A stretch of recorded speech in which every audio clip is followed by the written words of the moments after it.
Cerpen Bandung dan Bandara karya Syakira Rizky Ramadhani yang dibacakan oleh pengarangnya sendiri. Bandung 11 November 2005. Hari itu adalah hari pertama aku masuk sekolah. Setelah kembalinya aku dari Jakarta. Aku kembali ke rumah pada masa kecilku di Bandung. Ibuku adalah seorang guru. Alasan kami kembali ke Bandung adalah ibuku dipindah tugaskan ke sini. Ayahku adalah seorang pilot. Kami pindah ke rumah awal kami di Bandung. Rumah saat aku masih duduk di bangku sekolah dasar. Di tanggal itu aku memulai hari pertamaku masuk ke sebuah SMA negeri di Bandung. Pagi itu Bandung sangat sejuk. Jalanan masih ditutupi beberapa pohon yang rindang. Hawa dingin masih terasa, hasil dari hujan tadi malam. Di sekolahku yang sekarang aku duduk di bangku kelas 10. Jam pertama pun dimulai. Jam mata pelajaran pertama adalah mata pelajaran matematika. Sebelum guru matematika itu memulai pelajaran, dia mengabsen satu persatu anak murid yang ada di kelasku dengan cara memanggil nama mereka satu persatu. Tibalah saat namaku dipanggil. Namaku adalah Dahlia Dewi Gayatri. Di sekolah aku biasa dipanggil Dahlia. Aku adalah orang yang sangat ceria. Aku lebih suka rambut pendek saat belajar karena rambut pendek tidak akan menggangguku saat belajar. Hariku berjalan lancar. Bel jam pulang sekolah berbunyi. Aku dijemput oleh kakak perempuanku. Aku dan kakakku ini tidak mempunyai jarak umur yang begitu jauh.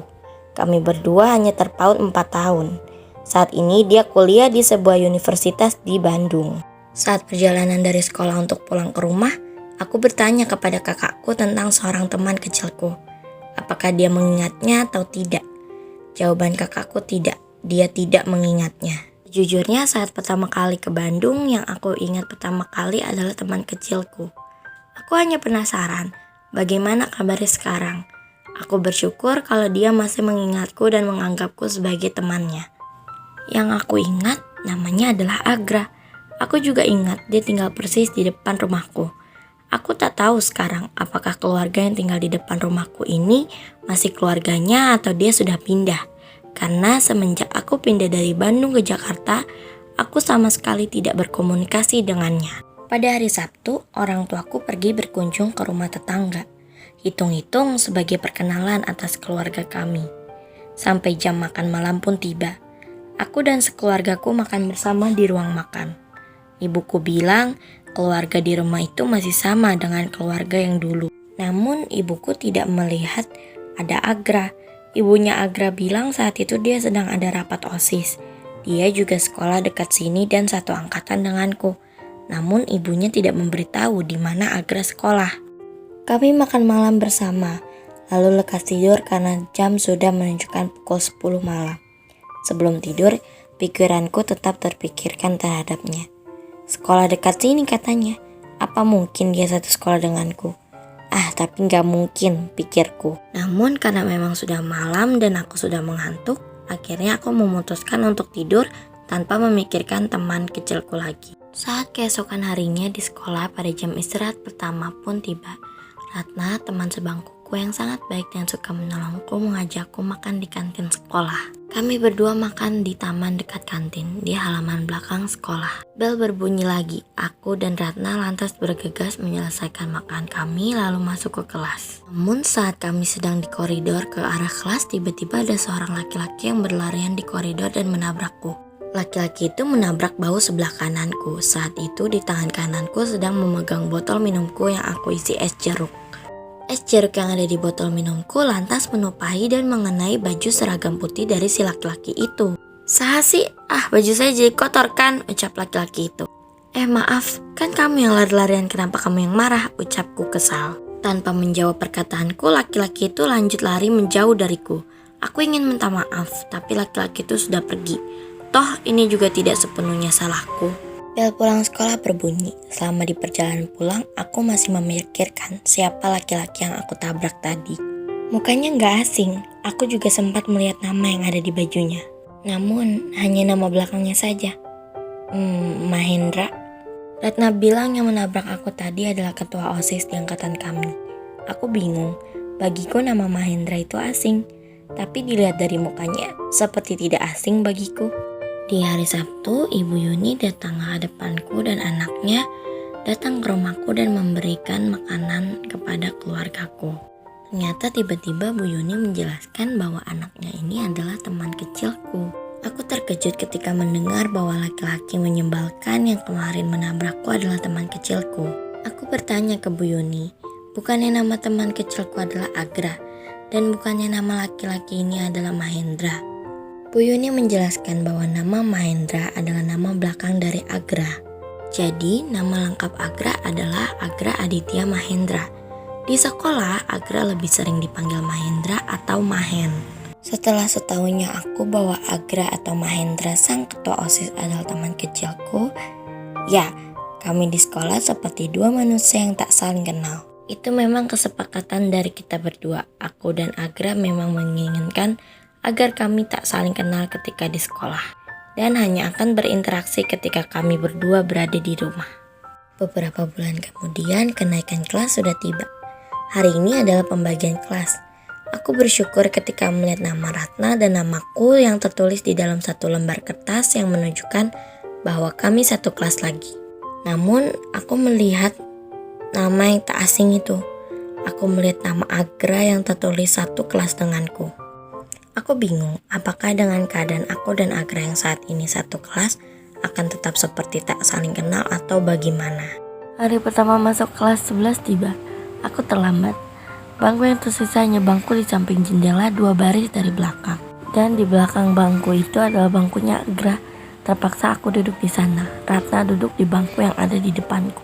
Kukira Agra akan bersikap tak kenal denganku. Ternyata dia adalah yang menyebalkan. Dia sering menarik rambutku dari belakang, menghilangkan penghapusku, mematahkan penggarisku. Kadang aku heran, kenapa dia bisa jadi ketua OSIS di angkatan kami dengan sikapnya yang nyebelin ini. Hari-hariku jelas tidak berjalan dengan tenang dengan adanya dia di belakangku. Tibalah saat menuju ujian semester 1 ganjil.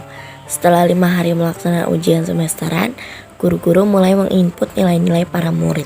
Sedangkan para murid-muridnya diperbolehkan mengadakan kelas meet atau pekan olahraga antar kelas. Jadi setiap kelas menyerahkan beberapa tim untuk beberapa bidang olahraga.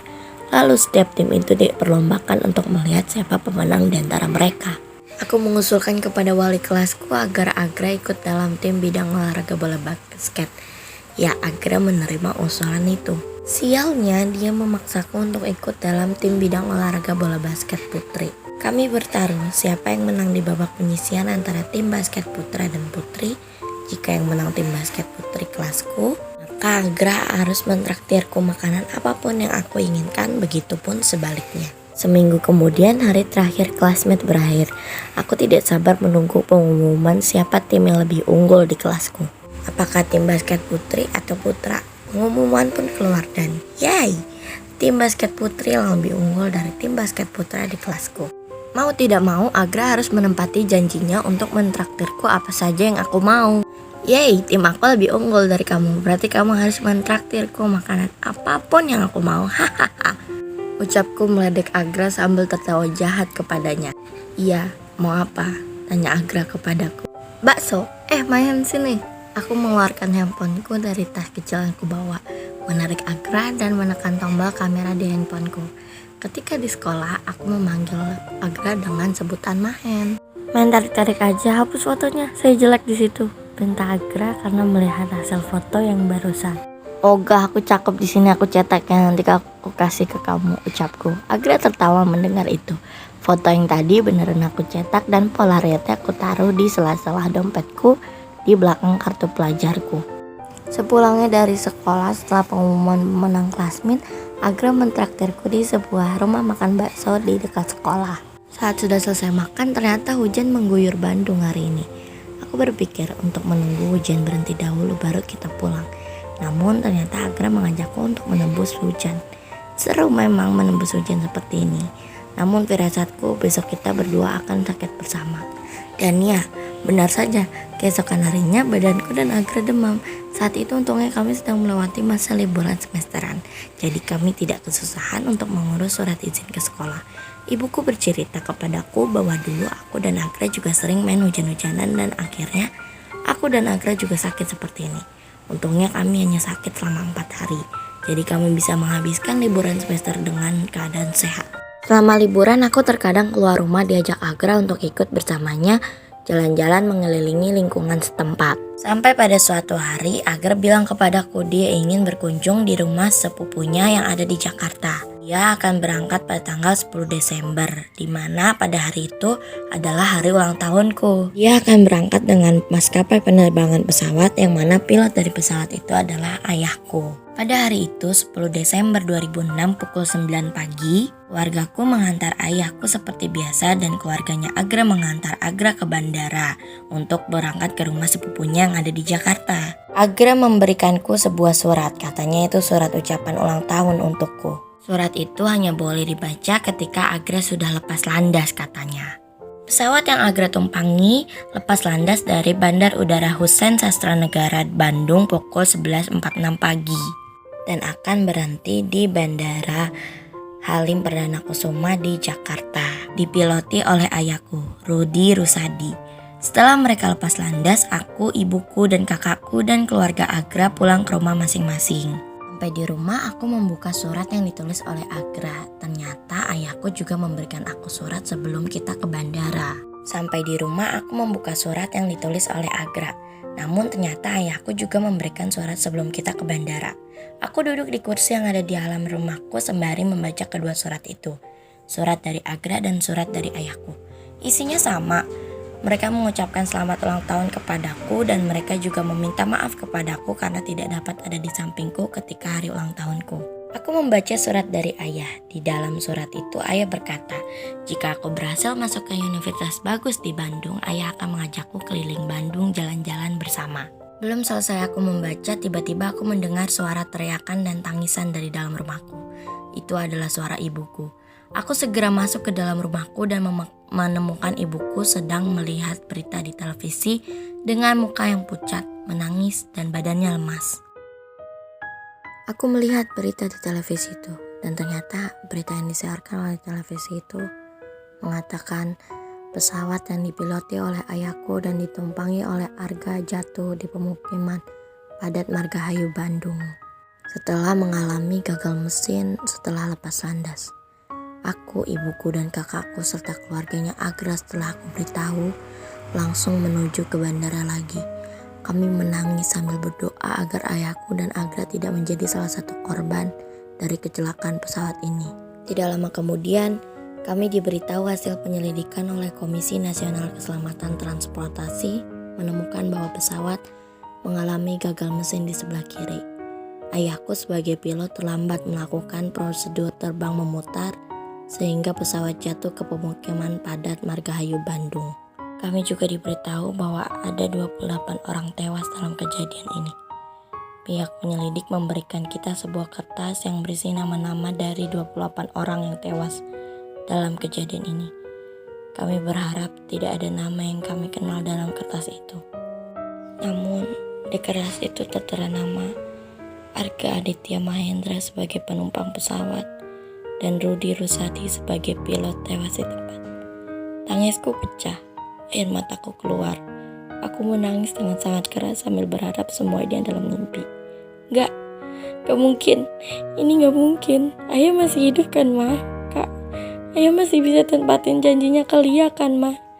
Ucapku sambil terus menangis. Pihak bandara terus mencoba menenangi beberapa keluarga dari para korban. Memang benar kata orang-orang, bandara lebih sering melihat tangisan perpisahan daripada kebahagiaan. Dua kalimat sama terakhir yang ada di surat Agra dan surat dari ayahku adalah selamat ulang tahun Dahlia. Jenazah para korban langsung diberikan kepada keluarga masing-masing. Kami para keluarga yang ditinggalkan mencoba bangkit kembali tanpa mereka. Hari itu aku kehilangan sekaligus tuh orang yang kusayang. Aku sempat tidak mau sama sekali untuk melihat semua tentang pesawat dan bandara. Namun perlahan aku mencoba bangkit dari masa itu. Dan disinilah aku, di bandara. Di tempat terakhir kali aku mendengar suara kalian.